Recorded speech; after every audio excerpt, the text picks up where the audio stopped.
right. Well, Kris, it's so nice to have you. Hi. Oh yeah, we should probably do introductions. Yes, yes. So if people, we may want to wait till people come in a little bit, let it simmer, you know. But yes, if for those of you who are coming in, I am the host, Ashley. I am the social media person for Rocket Games. This is my lovely assistant, Douglas, and this is the man of the hour, Kris Dürrschmidt. Kris Dürrschmidt. Did I say that right, or school That me? was a really good try. That's about as close as anybody's ever come. Well, I went to Gamescom last year, so I know a little German. Well, there you go. That's Yeah. probably why. But anyways, it is so great to have you. The game is fantastic. Thank you so much for being with us. This is actually such an honor. And if you don't mind, I kind of want to dive right in, if that's okay with you. Absolutely. Hell yeah. Okay. So, how does Volgarr the Viking 2 expand upon the gameplay and mechanics of the first game? That is a very big question. So, it does it in a lot of ways. There's a big difference between the second game and the first game. And one of the major changes that we made in the second game is that in the first game, you had two different pathways that you can go. You had a bottom layer, which we called the crystal path, and we Hmm. had the upper layer, which is called the path of the Valkyrie. Yeah. Now, the path of the Valkyrie, you had to unlock it in a secret way and play all the way through the game with Yeah. limited lives, and you got the secret level and you fought the dragon and stuff. Well, what we found was that more than 90% of the people that bought the first game Hmm. never saw that content. And the people that did see it really, really, really loved it. And so that was a real kind of a bummer because that is literally half the game. Like, people think that Volgarr the Viking 1 is just that experience of the Crystal Path and that there's nothing more to it than that. There was literally an entire half of the game they never saw. And so one of the big things I wanted to address in Volgarr the Viking 2 was that allowing all players to see nearly all of the content, but still have some surprises for like the best players, right? Hmm. So we kind of merged those two ideas between having the path of the Valkyrie, which is limited lives, and the unlimited life aspect of the path of the crystal. Hmm. And so that's why we have limited lives, and then we also have unlimited continues. Now, someone might ask you, like, well, why would you do that in Volgarr 2? Like, why would you even I, bother with lives and continues? Because then at that point, it's kind of pointless, right? Well, narratively, there is a point to that. Like the less lives and continues you use, the better you do at the game, then the better the ending is that you get for Volgarr 2. So it encourages you to learn and play the game better. If every time you use a continue in Volgarr 2, you lose a little bit of your soul. And it's very subtle at first, but the sprite starts to change. You start to look a little yeah. bit more sickly, and eventually you become this like really green undead guy with purple hair. Hmm. And and then you have the choice of whether or not you want the game at that point to help you out. Like there should be a prompt that pops up now that says, you know, hey, we noticed you use 6 continues, you've now become undead. If you continue now, you're going to get the worst ending. But you're free to do that, but the game will actually help you out by giving you invulnerability. And I mean, if you fall in a pit, you're still going to die, but Yeah. the monsters can't hurt you. You're not going to lose equipment, and this will allow you to see the rest of the game if you want that help. Hmm. So those are the biggest changes between the two. I mean, there's also the obvious things that you get in the sequel, which is new monsters, new bosses, Hmm. and things like that. Do you have a Um, particular boss that you're very fond of that you were excited to make or create? It's sorry to go off, but I think the character and boss creation is fantastic. So I'd love your opinion on that. the favorite, well, my favorite one to, I like them all for different reasons. Hmm. Um, there's there's some funny stories here. So, typically in game development, you try some things Yeah. and some things work, and some things don't work. Hmm. And we had some bosses that didn't make it into the game that we originally designed, but didn't get in for one reason or another. But what came out of that was a funny doppelganger fight with yourself in the beginning. That boss was supposed to originally be this big screen filling undead skeleton boss that rose out from the fire and did all this other kind of like oh my god, but it was too much for the first boss. And so we kind of fell back on that idea of like seeing, because when you die when you use a continuity game, you become more and more undead. And so this ties to the narrative of kind of right up front seeing what your potential future is. Like you're when you fail in this game in the worst way possible, you actually lose your soul and you succumb and become part of the problem. And so basically when you fight this first boss, it's Brogar. That's the name we coined for him, is, you know, Brogar. And yeah, so that's where we came with that. So he's one of my favorite, like mechanically and thematically, but the one that was the most fun for me personally was the spider. The spider is unique in what she does, and jumping around in the environment. And of course, Hell was really cool. Yeah. Too. That's a little bit of a spoiler. Sorry, it's been a month. If you haven't figured that out yet, it's all over YouTube. It's, you know, Also, sorry. it's a Norse-inspired game. I would be surprised if Hell didn't kind of make an entrance somewhere, and she's such an inspiring character in Norse mythology anyway. And that's really great because, I mean, Hail Odin, Volgarr the Viking, we're gonna have. Yeah, she's really cool. Let's see. Okay, so how did player feedback from the original Volgarr the Viking influence the development of the sequel? I assume because of the crystal and the Valkyrie. That was a huge part of the feedback of like, hey, we want people to have different opportunities and to understand that this is happening. You know, like you have all these options and different ways to play. And so I'm assuming that's part of it. Yeah, primarily the biggest, and this is funny. So the biggest complaint, well, not really a complaint, but it was some complaints, but the biggest suggestion and complaints that came out of the first game was that an overwhelming amount of people thought the game was thematically cool, but everybody wanted an easy mode. It was like an overwhelming cry for, hey, please just add an easy mode, add an easy version to the game. I'm like, well, that kind of defeats the purpose of the design of this particular game. Yeah. But it was so loud and so many people wanted it that I couldn't ignore that fact 10 years later. Like that something had to be done that allowed for that. And that's kind of where the idea of the undead mode came from, and that assistance came from. And initially, you know, there was a little bit, it's not secret that there's some controversy around this feature, but there was originally, we were toying with that idea, like patching into the first game where there was like a baby mode, baby Volgarr mode, where if you did really, really bad, all of a sudden his loincloth turned into a diaper and his sword became a rattle. And every time you killed something, it would make baby sounds and they'd blow up in confetti. But when we tested that idea, players also got mad about that. They're like, well, you know, that's insulting. It's like, well, you just asked to play a hard game on easy mode. So I mean, what? I'm sorry, I just smacked my microphone. I'm like, so what is insulting to who or what? I'm a little confused here. It's like, we can give it to you, but anyway. So we figured out a different way to do it, and in Volgarr 2, we did it thematically, like you become a zombie, and but we did it in a way where it was just, this is it. If you're failing, we're just going to turn on easy mode for you. Yeah. And because I didn't want people to have to pick it, like, you know, go into a menu and pick it, because I wanted the game experience to be the same for everybody, right? And so it's the only way I can think of a tiny easy mode into the game is like, okay, well, if you're failing enough, the game's just going to help you at this point.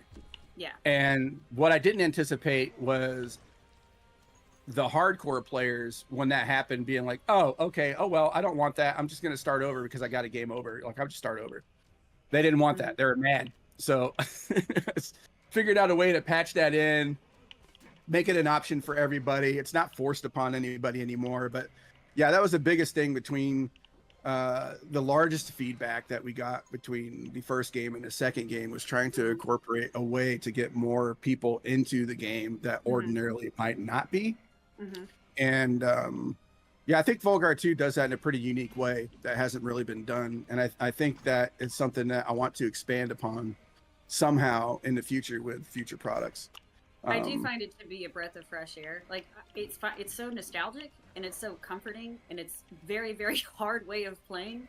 And you know, I'm a '90s kid. Like, I grew up with like Sega Genesis and NES, and games, they were tough, as I remember. And I was also young, so maybe they were tough for me because I was young. But it's such a nostalgic, and it brings something, I think, that people have been craving. And that's just my opinion. But I think people want more games like this. The beautiful work, the hard, the difficulty. Sometimes you have to take a breather and think about what you're doing. Too many times have you played a game where it's like it becomes kind of automatic, and now it's like, no, I have to wait. I have to time things. I have to think. There's a cool story here, you know? And that's what I really appreciate about it. But hold on one second. Hi, Worky the Chocobo. Thank you for joining. I'm just saying hi to people who are coming on. All right, next question. Let's see. Can you talk about the new environments and settings players will explore in the sequel? Yes. So some of them. So okay. So can I talk about some of the stuff that's coming with the game? The physical version of the game? Yeah. Yes, Is that okay? yes. Okay. So for people who aren't aware, we're the physical publisher. Yeah.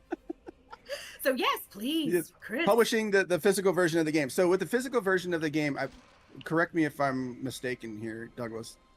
All of them come with the map, or Yes. Okay, so all of them will come with this map. That's the world that Volgarr the Viking exists in. Now, what's really cool, I'm kind of spilling some secrets here. That's okay. This is a safe space. Yes. so there are secrets in that map that cover events of the first game. They are covering the events of the second game, and they also have things that are secretly built into it for a thing that doesn't exist yet. So that's super cool. So and it will be a forward thinking or backward kind of like a future reward down the road for people who are really into this. But yeah, so then speaking about the locations that you visit some familiar locations that have changed a little bit, and some new ones. So of course, Volgar's a king now, so you start in his village and in his meat hall, and you go through his town of Fjallheim, and then down this dragon spine up to the fjord, and then you see the docks, and you battle on ships that are on fire from pirates, undead pirates, and things attacking. And from there, you get to visit ancient Elven Forest, where one of his allies lives. Now, this isn't really called out in the game that much, but if you follow the Twitter and go to the website, there's a audio book and a written piece that talks about his childhood friends, and that's where one of the places where his childhood friends live. There is from there you go to the Dunes of Woe. Now the Dunes of Woe are kind of like I'm not know if you're familiar with the new Star Wars movies, but it's kind of like the planet of Jakku. Yes, Where yes. all of the ships have crashed into the desert and stuff like that. In the first game, you go to the Sky Knights, where they have a flying castle. If you look at the map, I don't know if you have access to it right now, but if you look at the map, there's a flying castle there, and there's all these crashed ships in the desert, and then that's the place you go visit. Because in the first game, you battle them, and the place blows up, and all the ships crash into the desert and stuff, and you revisit that as kind of like their wrecked homeland again in the second game, but now you're on the ground. And that's what you see in the background and environments of all these crash ships, and some of the technology still there functioning kind of halfway. Let's see what else. You also revisit Fracas's castle. I'm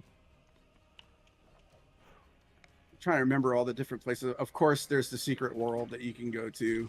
Yeah. Oh my gosh. But there's a lot of familiar places and a couple new places too. That's great. Sorry, go on, Douglas. I would say the more I die, the more pale he gets. It's pretty crazy. Yeah, he starts to look really sick, and yeah, he's starting to turn green there. I see on the. I believe in you, Douglas. Oh, he's not doing so hot. He's having some tummy aches. Yeah, so there's Hi, 6 Kris different Dürrschmidt. endings. I'm Yeah, watching it was, this now. I was a lot better at this when I was just playing without an audience, and now it's like the Hey, pressure. welcome to This- streaming live. Welcome to Yeah. streaming live. This is one of the most challenging games for a streamer to do. I am very impressed with people who do this and talk and entertain and play the game and do well at it. Back in the day with the original game, people like Man vs. Game and some other ones who are pretty big at the time, I could not believe that they were able to beat the game on the Valkyrie path while entertaining and talking and stuff like that. That just utterly blew my mind, because a lot of times you see people, their face just goes blank and their tongue starts to Michael Jordan out of their mouth, you know, and they're just like straight on focusing and forget that they're even streaming and stuff. It's really hard to do that. And so, yeah, I really appreciate people that have that skill. I certainly don't have it. Yeah, When I used to stream, oh, go ahead, Ashley. when I used to stream, I would just be like I get this face, like, especially if I'm streaming like a scary game, I'm like, and it's rubber face. I got rubber face. It's very expressive, so it's just like, hey guys, how are you? Welcome to the stream. And then I'm like trying not to embarrass myself live, which is why Douglas is playing, because if I did it, I'd be crying after it's trying to do this live. So Douglas, you have my eternal respect. So How many times have you continued so far? It's like maybe 4. Dude, no, it's yeah, sure, let's go with that. It's more than that. Yeah, so there's 6 endings. There's 6 endings, and they're all tied to how many continues you use, really. Oh, I'm getting the bad one. Well, with the exception of ending B, there's ending A through F. Well, that's what we called it internally in development, A through F, but it's like 1 through 6. But B is the only one that that's not tied to how many continues you get. That one is tied to if you make it to the secret world and run out of lives, you get kicked out. So you don't get to continue in the secret world. Once you've made it there, you got your one shot with the lives that you have. And if you fail, then hell kicks you out of hell. So it's like, oh well. No. Oh, well. And you get the B ending. Yep. Gotta try again. Now another game that did that is Rastan from the arcade. It was the same thing. Once you got to the final world, it didn't allow, no matter how many quarters or credits you put in the machine, you got that one run to get through the final world, or else the game just started over. Mm-hmm.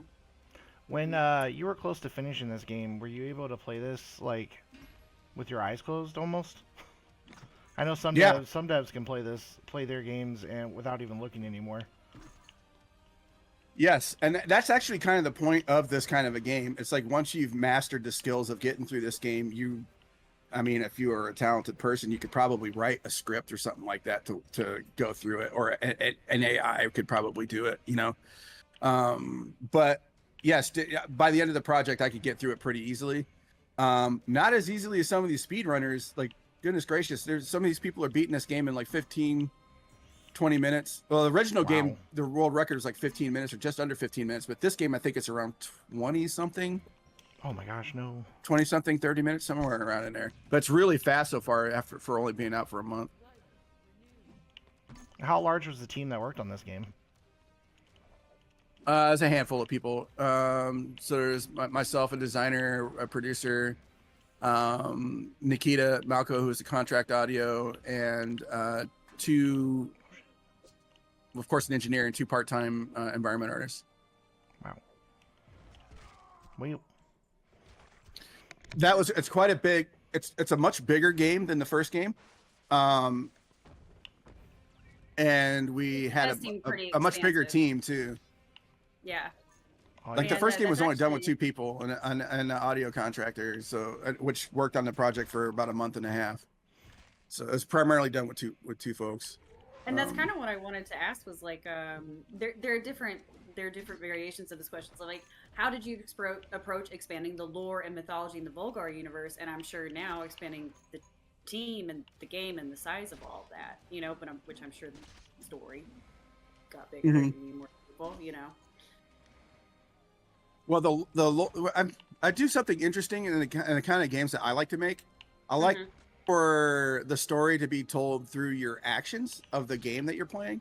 Yeah. So a lot of people will, in their mind, kind of come up with their own kind of story for what's kind of going on. I explained it a little bit in the beginning. You have a little bit of, oh my God, somebody attacked our home, and then now my guy is going out to get revenge. That's all you really need. It's like, go right, kill stuff. And so that gives you that little bit of a motivation, right? Yeah. And then we don't really explain anything until you start getting endings in the game. And then you start to get a little bit lore there. And then that's all you really need. Some people are like, well, that's great. That's all I need. I can fill in the blanks for myself, for my hero and stuff like that. But for people that really want the in-depth stuff, there's all the extra stuff that's outside of that. Like if you start going to our website, if you start following on Twitter and things like that, you'll start to get access to, like, again, the book that talks about the events that led up to the first game, the events that happened between there and up to the second game is about to come out. So there's a lot more for people who are fans of the franchise to dive in and sink their Just do teeth more into meat that to are it. outside of the game. Yeah. And I think that's really enjoyable because I like additional things to look into, whether it's audiobooks or books or stories or music or even just lore, because I sometimes the lore is just not too big, but you want to focus on other things in the game and the gameplay and the element and the look and all that. And then there's like, hey, if you want this extra added, layer, then go here and here and here, and it's very accessible to everybody. So even people who may not be able to enjoy the game or aren't good at it or just watch playthroughs, they can get in and understand Volgarr and become a fan of Volgarr and love it anyway and be a part of the community, even if maybe playing the game is a little bit difficult. Yeah. I love it, but it's so hard. What do I do at this part? Let's see. Where are you? Let me look. Jump and then down stab. Jump and down stab? Yeah, jump out and then use your down stab move to hit the spikes. Oh. Oh, heck yeah. Oh, nice. Thank you. Oh, no, I Yep, don't no like problem. him. I learned something new. Yeah, you gotta move quickly because they come back. Oh, that's great. When I was like learning how to throw the pole, I was like, "This is awesome!" And Oh, Nice. don't break those because that's your checkpoint. Don't break what? That? No, the No. runestone over there behind you with the Valkyrie, that's your checkpoint. You can optionally destroy those, but then you can't use it. But by destroying those, it gives you a ton of treasure for extra lives and stuff. Oh. So if you're a pro player, you can smash them and get a bunch of points and get extra lives. But if you're trying to learn the game, don't smash them because that's a checkpoint you're activating. Oh, I thought you had to smash it. So I've been Nope. I've been smashing. Yeah, you've been making the game hard. Yeah, I didn't see you do that. Yeah, you've been making the game harder on yourself. But you're getting lots of points though. See, now you're gonna start right there. Okay. See, Rocky the Chocobo just commented, "Ooh, I'd be there destroying things too," and I agree. I'd be hacking slashing at everything. But really quick, can you share insights into the process of creating the game's soundtrack and sound effects and everything with it? Because it's a fantastic soundtrack. I appreciate that. I'm sure Nikita would really appreciate that too. Yes, to an extent, because I didn't write the music myself, and I didn't make the sound effects myself. So Bob Baffy did the sound effects. The direction that Bob Baffy got to make the sound effects was to make them as unrealistic as possible and sound really cool.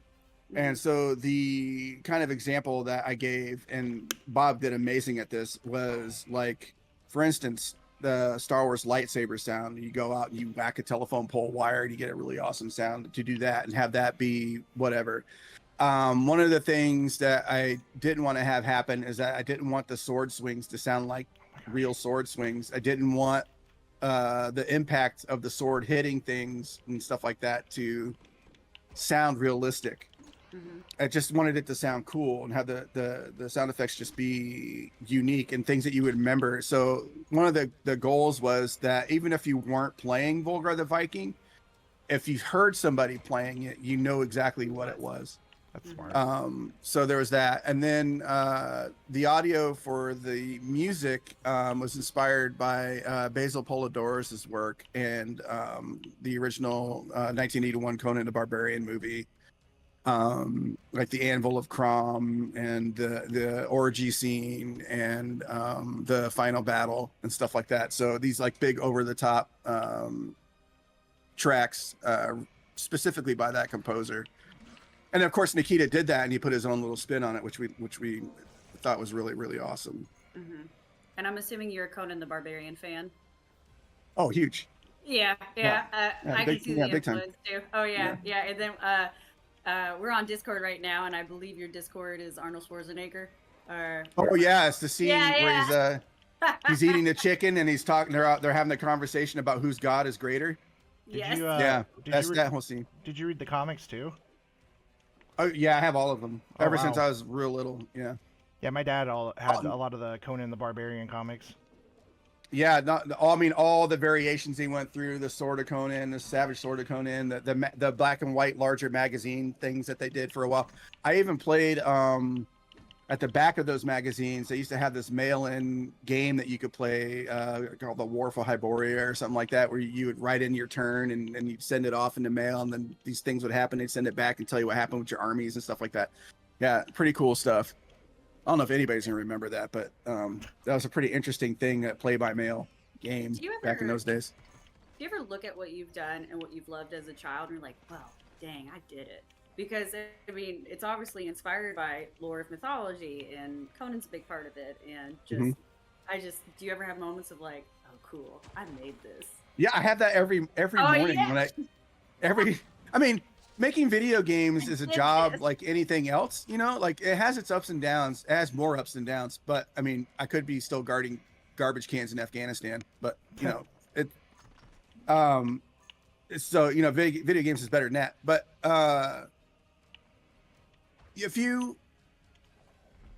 short answer to your question, yes. I mean, I wake up and sometimes I'm like, I can't believe I get to do this. Like, making video games is super cool. But if my little kid self, I have a 6-year-old son, and if I was his age and as excited about games and everything that he is, thought that there was a possibility that one day I would be successful doing this for a living. Yeah. I probably would not be able to register or comprehend that at all. Like I'd be over the moon. Like, and it's a great game. It's a game that's like it's not just a game that it's a game.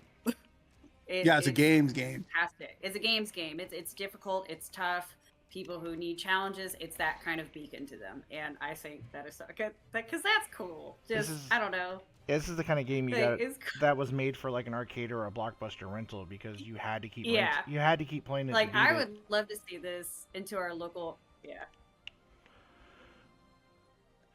Because I noticed no to Freestorm.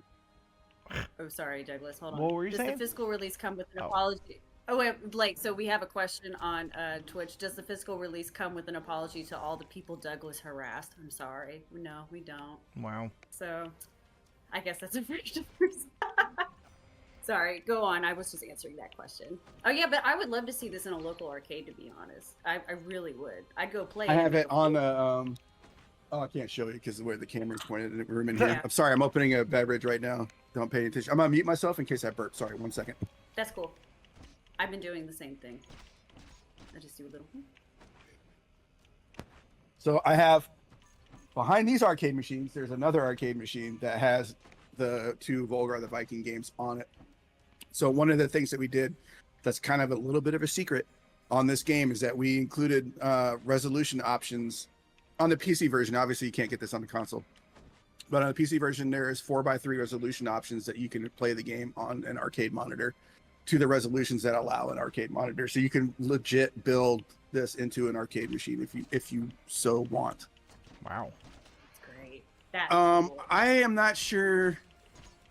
I'm gonna have to double check and look into this, but I'm not sure we included, obviously, because consoles don't have usually resolution options outside of what you tell it to do in the system for your TV. So I'm not sure whether or not that's still in there for those, but it would be kind of cool if it was. I mean, you could do a 16:9 build in on those arcade machines that has a Switch in it or an Xbox or a PlayStation 5 or whatever in there. That you could do it that way too. Mm-hmm. Like one of those Rec Room Master ones or whatever with the tank control sticks. That would be really cool. So, speaking of like development and all that, what engine or tools did you use for Volgarr the Viking II, and how did they influence the development process? We use a proprietary engine called the Crazy Engine that Taryn developed. Taryn was my business partner. He's the one that helped start Crazy Viking Studios. We worked together for a very long time, and when we started Crazy Viking Studios, we wanted to use our own stuff. And this was also at a time when Unreal didn't quite do what we wanted to do because its focus was somewhere else. We didn't want to pay Unity. I mean, Unity was not what it was now. Well, no, let me rephrase that. It wasn't. Wow, how do I phrase that? Because Unity did this thing. So at the time, Unity was expensive. And then for a long time, it was like a really good thing to use. But it was after we'd already done this. And then all of a sudden it became this thing that nobody wants to use again. But whatever. so we decided to do our own engine, and we have our own tools. So how it influenced the second game is that it allowed us to very rapidly get a lot of the really mundane things out of the way, because we already figured out all the hard stuff with it, and concentrate on level designs, concentrate on introducing new enemies, concentrate on adding the new elements of the game, and actually, doing the fun stuff, rather than, oh my God, how do we get tiles to load on the fly? So, because we have these giant maps. Oh my God, how do we handle the animation and collision system and placing enemies into the world and all that? It's just, we have tools for that. It makes it easy. We make a monster, we put it in, place it, move it around wherever we want with our tools. Because we figured all that out with the first game, so it made that part of the process a lot easier the second time around. That's awesome. That you just... So yeah, it didn't really influence it, but it allowed us to do some really cool things with the second game. No, that's awesome. Let's see. And were there any significant changes or upgrades in the animation or physics systems, especially, I guess, because you made your own system? No. I mean, the animations were, I drew them as I needed them to be. A lot of times in action games like this, some things will have a lot of animations in them to look cool because you're looking at it a lot. And some things you don't see so much will have less frames of animation in them because they're maybe something that don't appear so much, or you don't have so much of a focus on. And also that's true with fighting games and stuff like that. Like, you don't always want, like, you're looking at the Blue Knight here, who's making these slashings and stuff like that. So the most important part about that animation is the timing of it, and the anticipation. That anticipation. I'm warning you, I'm getting ready to chop, and his arm goes back and it holds for a second, and then it comes out pretty quick. So those don't have like what I would call an impressive animation, but it's a game animation. Volgar's the one that got the most attention in his fluidity and how he functions and moves and stuff like that. And of course, the bosses. Some enemies do, like the bat with their smooth flapping wings and things like that. When you make video games, some of those things you just have to figure out where you want to put most of your focus in. There's this one enemy that I find really pretty, and I wonder if I'm looking at Douglas's playthrough right now. It's one where it's flying and it has a huge shield in front of it. I think it could be from the desert region. Hi Ariel, how are you? Welcome to the stream. I'm trying to remember the name of it, but the Sky Knights? Maybe, I think it's the Sky Knights. My apologies. Was it the green one? Yeah, it's the green one. Yes, I like that enemy. That enemy for some reason stuck out to me, and the sand enemies, and yeah, it's our version of the Medusa head from Castlevania. Yeah, I was wondering. I was like, there are things where I'm like, I feel like I've seen this before, or I've felt this before. So there you go. Oh, Sky Lawrence. Hi, Sky. Nice to meet you. Welcome. They're saying, go Douglas, go. Douglas is doing great. He's doing much better than I could ever do. I'd be crying. I am on right easy now mode. It did But ask hey, me. It did ask you this. Okay, good. Yeah. Yeah. And I took it, so Well, people didn't have to watch the You same said level. yes. Yeah. You said yes. Okay, so you can no longer lose your gear. You can no longer. I mean, the enemies can knock you around, but they can't kill you. You can still fall in death pits and instant things like fire, acid, and stuff like that. But yeah, now you can. Well, that's one of the ways. Yep. So there's a little bit of delay in the stream, so now I understand why Douglas. He just did that. Yeah. Oh, see, now you did lose your gear because you actually died, but this is the assistance mode that is optional and allow you to see a bulk of the game, a bulk of the content if you want. What I think is cool about this is you can practice the game now and expose yourself to everything. That's what I was about to say. Sorry. That's a good practice mode. Now, if you don't, you can do that from the very beginning of the game if you want. Like if at the very start of the game, you start the game and go to pause menu, you can just turn this mode on. But unfortunately, you can't undo it. Like if you make that choice, you immediately get the worst ending, and you get locked into this green-looking sick dude. Even if you turn it back off, you can see in the corner there, the HUD is now bone white instead of gold. That lets you know that you're using the invincibility mode. So you can, if you don't want to play like this anymore, Douglas, you can go in the option menu, turn it off. But your invincibility would be turned off, and the HUD would go back to gold, but you're still stuck with the worst ending because you used more than 6 continues already. Oh. See? You can turn it off, and then HUD will go back gold to let you know that you're not using invincibility. That makes sense. Well, no, someone had a That's great good. comment. That's so the streamers know that who's cheating and who's not, and that kind of stuff.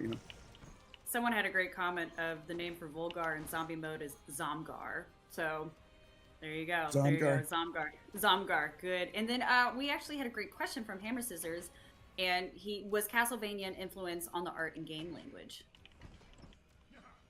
We took inspiration from many games and some original ideas. So that's a really good question. So the jumping mechanics and the jumping puzzles that Volgarr does come straight from Super Ghouls and Ghosts.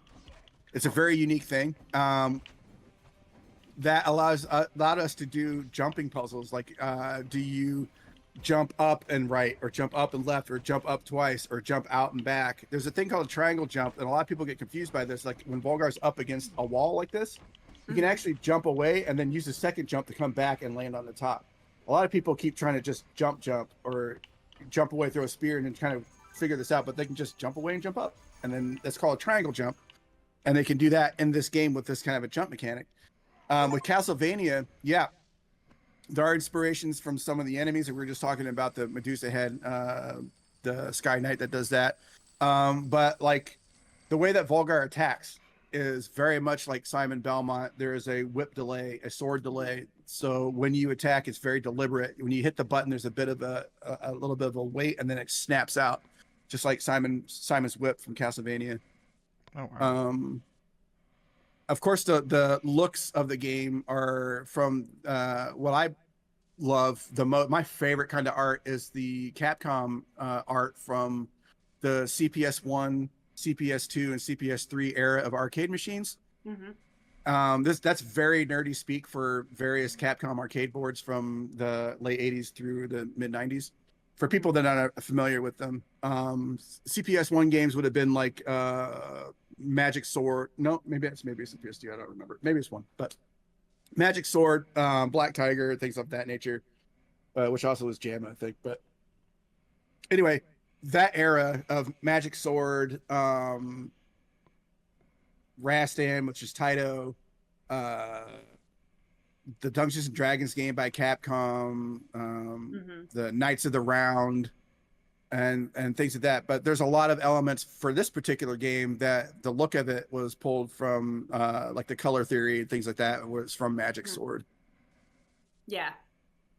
There, like I said, there's a sense of nostalgia with the whole game. It's just such a visual delight, and it's just taking bits and pieces from our childhood or older games, and it's very pleasing, even when you're dead, even when you're a zombie. But how has the gaming landscape changed since the release of the first Volgarr the Viking, and how did that impact your approach to the sequel? Well, that's a really good question too. So a lot of things have changed. I got him. So when the original Volgarr game came out, there wasn't a lot of other games that were doing this kind of a thing. Like, no, they weren't. Definitely not games. I mean, well, today there's still not that many that are doing what this one's doing, but there's more tolerance, I guess the word is I'm looking for. Not tolerance, acceptance. Tolerance, acceptance. You guys tell me if there's a better word. I'm gonna spit the rest of this garbage out of my mouth. But the acceptance and tolerance of games that test you as a player, like Elden Ring and the Dark Souls series and Bloodborne and stuff like that. People like that. They like to be challenged. They like to figure things out. I grew up in a era where in a philosophy where I would pick up the game controller, because the game controller only had a D-pad and a couple buttons on it. I'd pick up the controller, start the game, press every button. Great. Now I know everything I need to know to play the game. I don't have to play a 4-hour tutorial. I don't have to do like any of that business. Yeah. And that is a philosophy that we put into Volgarr the Viking as well. The first game literally starts right up without a menu, and Odin just points right. And it's like, okay, I guess that's where I need to go. And then the next 3 things that happen to you before you even leave the first screen teaches you everything you need to know to be successful to beat the game. It's just up to you to use the tools. And it's the same in Volgarr too, right? When you leave that village, just by navigating out that little area that doesn't have anybody in it, you've learned every little move, every single thing that you need to know to beat the game. Now it's just up to you to figure out when to use those things. I knew what I was doing in the first 2 minutes. Because at first I was like, oh, there's a tutorial. And I was like, oh, I know what to do. Like, I just boom, boom, boom, and I got it. Yeah, and a challenge comes from, in these games, is self-betterment, like becoming better as a player. It's not the game becoming better for you. And there's nothing wrong with those games. Like, you have the games where, like, as you play, you get experience and you skill up and you get better moves and more powerful weapons and more powerful this and that. But the problem with that is that now the game is having to balance itself around the power that the player is getting. Yeah. And with this, it's like, it's really on you to know when to do the right thing at the right time. Blech. The fun thing about dying that way, Douglas, is that you're dead immediately, but now you just have to watch in humiliation as it happens. It looked like he was gonna swim at first, and then he was like, "I'm good." Yeah. Nope. Volgarr can't swim, man. It's like GTA. Yeah, he can jump around in some water and hold his breath, but that's another thing you're not experiencing right now in this level. In the areas where you can go underwater, there is a Sonic the Hedgehog kind of timer with holding your breath. Like if you're underwater for too long without finding water, you drown. There's a really cool animation for that. Oh, that was cool. But when you're undead, you don't breathe, so you don't have to worry about it. That is true. Because zombies don't breathe; they're dead. So. Oh no, you do have to go underwater, like you said. Talking about zombies like they're real things. Zombies don't breathe. Oh, we don't know that. But it's definitely the argument with zombies don't run. Well, they do now. Zombies don't run. Zombies don't love. Zombies don't steal. So is that Warm Hearts? Or what is it? Warm Bodies. Warm Bodies was that zombie movie. I remember that. Oh my goodness. Shout out. But okay, so actually, what role did the community play in shaping the development of Volgarr the Viking II? And I think we touched on this earlier, where a lot of people wanted an easy mode. I think that was a big part of the community of what they wanted or requested. I missed the first part. Broke up just a little bit. Okay, my apologies. Oh, I just lost it. What role did the community play in shaping the development of Volgarr the Viking II? Unfortunately, not a whole lot, because we kept the game secret for a very long time. So I was just basically going off of the feedback that I had gathered from what people had said about the first game. And that was things like wanting the easy mode and having access to the content that they didn't get to see the next time around. That was a big one. A lot of people are like, well, some people, quite a few people wanted the easy mode, but quite a few people also who are pretty good at the game that didn't want easy mode weren't good enough to get access to the rest of the game, the Valkyrie path. So they're like, well, can you figure out a way to make it to where we can see a majority of the game? And so that's why we kind of merged these two things. And because the maps are so much bigger now too, that's one of the reasons why we started including a lot more checkpoints and stuff. That's really where all that came from. Oh, okay, awesome. Let's see. And I think we touched on this as well. Are there any plans for post-launch content or updates? For example, for those who don't know, we are doing pre-orders for the physical edition. The link it's pinned at the top of comments. So that's launch content. Woo! But is there anything else that y'all are doing? Nothing planned at the moment. So here's the thing with these kind of games like Volgarr and Volgarr 2. Is that they're not really set up for a way to do things like DLC. They're not really set up to do extra content. Like adding a level to this game would be really weird, because now you're having a thing where we go against the whole mantra of what the game is. Like, I wanted people to be able to say, hey man, have you heard about this game Volgarr the Viking II? And the other guy's like, yeah, I heard it's really hard. And you go, well, yeah, I beat it. And then the other guy's like, well, how did you beat it? Did you beat the extra levels or not the extra levels? Or like, oh, you're not a real gamer because you didn't beat the extra levels. Like, none of that stuff. So never say never, though. So some of the things I can think of that maybe could happen in the future with these is doing like and I know it's really early to talk about this, but like maybe like a director's cut mode of the first game in combination with this game. And add in some of the things that ended up on the cutting room floor. Yeah. Because every time you make a really great game, no matter how much time you have, you always wish you had a little bit more time to implement some of the really great ideas that you had that didn't quite make it in. Yeah, wasn't one of those ideas a Mike Mika skin? I'm like, Mike Mika's skin, and Tom and yourself, the developer edition. No, I'm just kidding. I mean, it could be. That'd be pretty good. But yeah, doing something like that, like for instance, like I keep bringing this up, but the very first game, I did all the backgrounds for it in just like 2.5 weeks, like because we needed to release the game, and I spent so much time on making the characters and stuff like that we just ran out of time, and we were getting ready to not be able to pay bills and stuff. So I just slapped it all together like super fast. So if I had a chance to do something, it would be like a director's re-release of that game with the backgrounds that I always intended for it to have.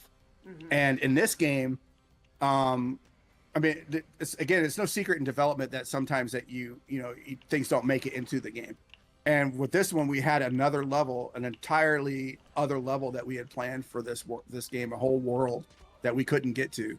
And so, if there is like a remaster of that, doing them both together as like the Zack Snyder version of this, I would include that level that was missing, polish up a couple things that I wanted to do, and then of course redo the backgrounds and stuff for the first game. Yeah. But yeah, not DLC or anything, no, really, unfortunately. I hope this doesn't sound controversial, but remember when games, they were ready to go on the first release?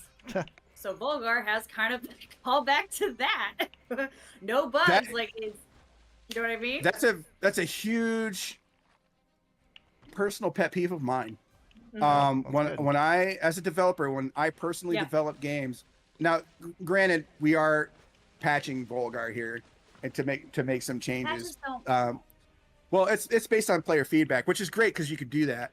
Yeah. But when I develop games personally, my philosophy is, and I come from, because I've been making games for a really long time, we used to put games on these things called cartridges, and you couldn't patch them.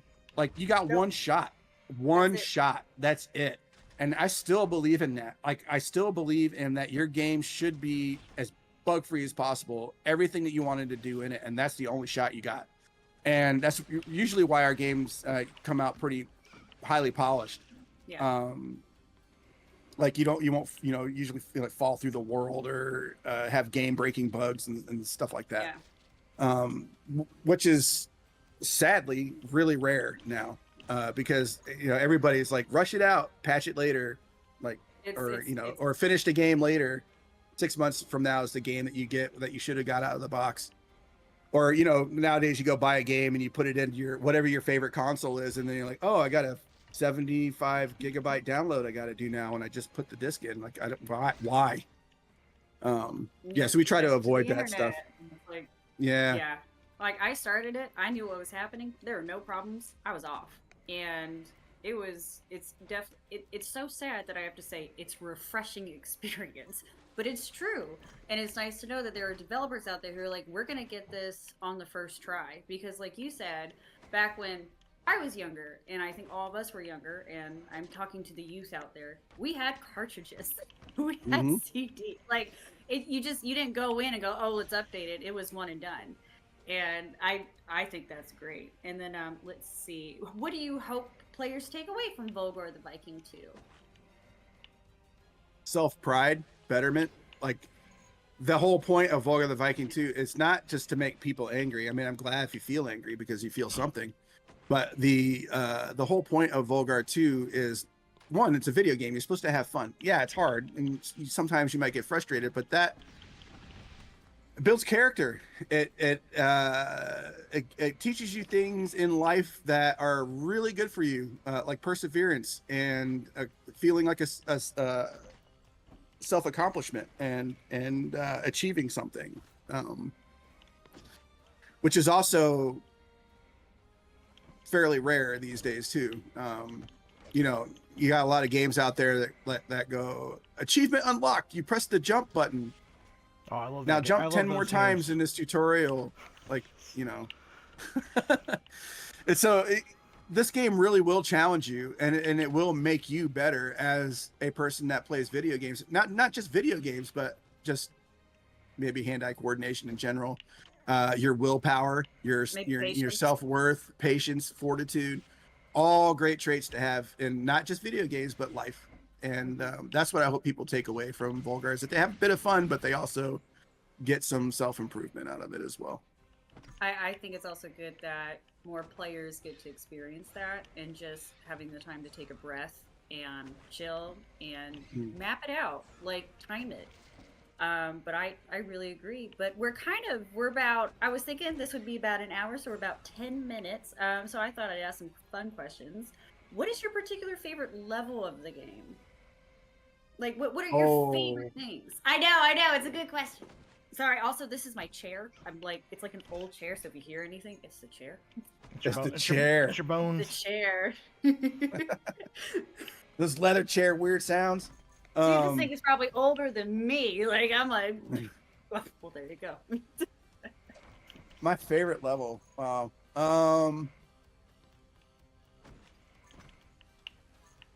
It's a kind of a cop-out to say I like them all, but I think Hell is really cool. And I don't want to spoil what's in there for the people that haven't seen it, but Hell goes through a lot of transitions, I will say. There's a lot of unique set pieces in that one that are really cool.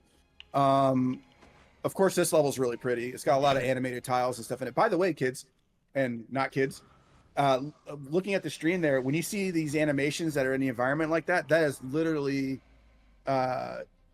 blocks being animated in sequence the old school way. That's not just animated sprites.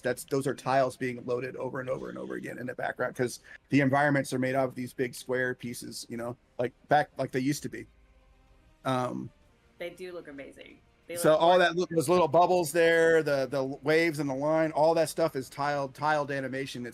They're not sprites. Now, I don't know if anybody outside of a game developer might go, ooh, but that's cool. Because that's really not done anymore. It's neat. It's a gorgeous. But yeah, I mean, this one's really cool to me because of all the amount of them that's in there. It's pretty cool, and I love the colors too. The background's very, very kind of cool, and of course, Fjord's really good. Yeah, I like them all. I do. I honestly do. I like them all. I can't really pick a favorite, because some of them I like because the gameplay stuff, and some of them I like because there's some really cool art stuff in it. Everybody hates having the water level be the second level too, because you drown so much. This is usually continues. Oh, okay. I believe in you. Come on. Blurp. Did you have any favorite Viking TV shows or movies that inspire you to make these games, or things you'd recommend to people that want more Viking content? If you like more Viking content, of course, watch the Viking series. That's really awesome. All of them are really good. Especially if you like history, because it was actually really fairly accurate, which I was really surprised by. Yeah, I watched Vikings and Last Kingdom. Last Kingdom's really freaking good too. That's like the Danish side of it. Yeah. Really, really good. Let's see what else. Oh, there's something really cool about this game. That talking about the shows and stuff. There's a movie that came out with one of the Skarsgård. It's called The Northman. Oh yeah. Really, really wonderful Viking movie. And there's this at the intro to every level, there's this black tile that comes up, and Elder Futhark, the Viking runes, and it tells you in English or whatever language you're playing in, and a subtitle under it, they'll say Dragon Spine. That is from the scenes from that movie, literally taken from that movie. It goes boom, boom, and then it shows you the name of it, and then the level starts. Oh wow. That's from that. I thought that was just like super cool. I was like, wow, that's really awesome to do an act transition. So it's like we put that into this game too. Are you big fans of like bands like Wardruna or what's that other one? They did something. They did Ivar's Revenge. Oh, hold on, Danheim. Are you fans of those bands? They did the music for like Vikings. I do. I am fans of theirs, and because if I don't say this, I'm gonna get a lot of hate later, because I don't know if people either watching now or in the comments later. I listen to Amon Amarth. I do. I love it. And, That's okay. That's the Yeah. Viking metal band, right? Yeah. Yeah, they're Yeah. really, really, really big, and they're like, "Yeah, how can you do that and not like them?" I was like, I do listen to them, guys." Yeah, I saw them Um, with Ghost. They were awesome. They did the Shield Wall song and everything. Yeah, Shield Wall, Axe Battler, the Father of the Wolf is a really good one. Yeah, they rock, man. They're really cool. The song "Put Your Back into the Ore." If you're doing anything in the gym, like deadlifts, that's my go-to song. Aim on Amarth, it's amazing. But yeah, I'm a big fan of Wardruna. I want to see them live so bad. So when you mention all the Viking inspiration, like I love the show's Vikings. I adored it. I loved Northman. I thought that was a great show. So this game definitely ticks a box for me for sure. Yep. It's so the inspiration. You put a lot of love into it, and it's noticeable. But really, I mean, that's been an amazing stream. But do you have any funny behind the scenes stories, or was it just we gotta go, we're doing this, or anything silly? Because I mean, we talked about Volgarr. That was pretty cool. I want to see Volgarr. Well, yeah, he already beat Volgarr. Yeah, Darn it, I did. Yeah, pick him. that was that boss in the first level. he looked just like me. Behind the scenes funny stories. Yeah, just stories or behind the scenes, or if you. Well, behind the scenes, guys- I mean, it wasn't really. I mean, behind the scenes, the stories weren't really funny. It was like, yeah, we gotta make the game, but we had fun doing it, of course. Yeah. Maybe some. Well, here's something maybe I could share with you. So the way that Volgarr looks, if you look at his proportion sizes and some of the way that the characters and creatures look over there. I'm sorry, I keep turning my head away from the camera to look at the stream. It's very toy-like. I've always wanted to at some point make little, figures or toys of these characters at some point. And so that's why the proportions are like this and their colors are like that, because I actually worked with somebody who was at one of the toy companies. I won't name names because they might get mad at me, but we're suggesting to do very particular things with the color palettes and the sizes and proportions of these things to make really good toys with them eventually. So like even that guy right there, the little squid guy, the way he's running around with the squid on his back, that kind of stuff. And the way that and this guy coming up here with the big arms and his proportions and stuff, how they would make really cool action figures and things. Yeah. Also, again, that like a whole He-Man-esque of everything of it. Have you seen any Volgarr cosplays? Any what? Have you seen any Volgarr cosplays yet? Not from the second game, but there were some people that got tattoos when the first game came out, and there was a couple cosplayers when the first game came out. But keep in mind, this has only been out digitally for not even yet. Oh, I guess tomorrow will be a month. So it hasn't been out that long. So Halloween's coming up. I don't know, maybe. But yeah, I'll be the first to let you guys know if that happens. I tweet all that stuff out whenever people do that. But I can't believe people mark their bodies up with Volgarr stuff or even cosplay to begin with. That's like super wild to me. Like something that I made inspired somebody to put ink in their skin is just that's bonkers to me. Well, I'll try to gain 50 pounds of muscle by October and see if I can pull off a Volgarr look. I don't think it's possible. I can try. But no, this was awesome. We're coming up to an hour, and I think I've asked every question. Is there anything you want to plug here? We're plugging our physical edition. Go to RockItGames.com, y'all, to pre-order the physical edition. And that. Is there any? Yeah, do that. Do that. Let me do go that. ahead. Yeah, do that. It's available for PlayStation and Nintendo Switch, and it's so much fun, and it looks beautiful. And is there anything you want to say before we sign off, Kris? No, I mean, that's it. The physical version of the game is super awesome. I forget what comes with it, though. Manual, it's the game. A map. There's a CD bundle. Oh, yeah, map CD bundle. Manual. That too. Guys, did you hear that? There is a manual. Just like the old days. Who knows what a manual is? Yeah. Remember when you would go pick rad. it up? Freaking rad. Manual and a map. I know. I'm so excited. So cool for physical. Yeah. Whoa. Yeah. If you guys want to, there was the first game had one digitally on Steam. We actually have physical versions of it too that went out for the Kickstarter backers, but I occasionally give those out as prizes for people. But yeah, just like the old days, it's pretty cool. Pretty cool. And I just want to say thank you for working with me. I know we talked a long time ago about the first one, so it's really awesome to be able to do the sequel with you. Yeah, likewise. Yeah, it's a very, very exciting time. I mean, other things that I would plug aren't ready to really plug yet. So that's let's just focus on physical copy of Volgarr 2. Well, if we're Thank you. lucky enough to do this again with you, feel free to plug away if it's during that time period. If not, Kris, thank you so much. Thank you for going into detail with us. Thank you for hanging out with us. You are an awesome person, and I just That's what my mom says. yeah, your mom's right. She's Yeah, a good she lady. says she says I'm a good person. I'm good looking, and I can do whatever I want to do. And guess what? You did. You made a video game. But hey, thank you so much. And also everybody who joined, thank you so much. Remember to pre-order the physical edition of Volgarr the Viking II on RockItGames.com. Once again, I'm going to type that into the chat for y'all. And you guys have a wonderful day or night, whatever time, wherever you are. And Kris, once again, thank